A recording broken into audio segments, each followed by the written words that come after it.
রাজ্যের বা সরকারের কাছে আমার আবেদন আছে, শুধু সরকারের কাছে না, এই বাংলার প্রতিটা মানুষের কাছে আমার আবেদন আছে। আপনারা দেখছেন আমি কিভাবে লিখছি, আমার আর্থিক অক্ষমতাও আপনারা দেখতে পাচ্ছেন। তো আপনারা যদি সাহায্য করেন, আমি যদি বাংলায় সাহিত্য সাধনা করার জন্য একটু বেশি সময় পাই তাহলে খুব ভালো হয়। আশা করি আমার কথাটা আপনারা বুঝতে পেরেছেন। শুধুমাত্র সরকার নয়, আমি প্রত্যেকটা মানুষকে বলছি আমার পাশে এগিয়ে আসতে, সাহায্যের হাত বাড়িয়ে আমি আমার চিত্র সাংবাদিক করতে একটা পারি। জিনিস আমি জানতে চাইবো যে এইখানে বসে আপনি কবিতা গল্প উপন্যাস এসব লেখেন, তো অসুবিধা হয় না? এত গাড়ির আওয়াজ, এত মানুষের গ্যাঞ্জাম, একটা দোকানে কাস্টমার আসে। প্রতিদিন প্রতিটা মুহূর্ত একটা সংগ্রামের মধ্যে দিয়ে আমাকে চলতে হয়। সেই সংগ্রামে কখনো হতাশ হই, কখনো আহত হই, কখনো মানসিক আঘাত এমন পর্যায়ে চলে যায় যে আমাকে কলমটা নামিয়েই রাখতে হয়। আপনারা গরমের সময় জানেন যে তাপমাত্রা কোথায় চলে যায়, যে এখানে একটা পাখা পর্যন্ত নেই, এখানে তাপমাত্রা 45 ডিগ্রির ওপরে উঠে যায়।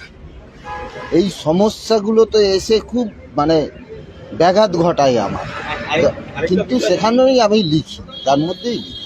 আরেকটা বিষয় জানতে চাইবো যে এই দোকানে বসে কটা উপন্যাস গল্প কি কি লিখেছেন, যদি একটু আমাদের দর্শকদের বলেন। এই দোকানে বসে যা গল্প লিখেছি ছোটদের জন্য, তা নিয়ে ইতিমধ্যেই 7টা বই প্রকাশিত হয়েছে। বড়দের জন্য 124টি গল্প নিয়ে একটি বই প্রকাশিত হয়েছে। এখানে বসে 12টার বেশি উপন্যাস লিখেছি, 200-র বেশি কবিতা লিখেছি, 200-র বেশি গল্প লিখেছি।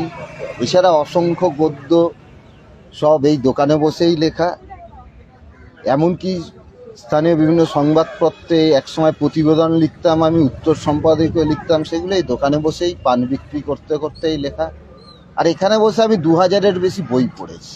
আপনার সরকারের কাছে কোনো আবেদন আছে সাহায্যের বা সরকারের কাছে আমার আবেদন আছে, শুধু সরকারের কাছে না, এই বাংলার প্রতিটা মানুষের কাছে আমার আবেদন আছে। আপনারা দেখছেন আমি কিভাবে লিখছি, আমার আর্থিক অক্ষমতাও আপনারা দেখতে পাচ্ছেন। তো আপনারা যদি সাহায্য করেন, আমি যদি বাংলায় সাহিত্য সাধনা করার জন্য একটু বেশি সময় পাই তাহলে খুব ভালো হয়। আশা করি আমার কথাটা আপনারা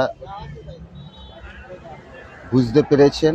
শুধুমাত্র সরকার নয়, আমি প্রত্যেকটা মানুষকে বলছি আমার পাশে এগিয়ে আসতে, সাহায্যের হাত বাড়িয়ে আমি আমার চিত্র সাংবাদিক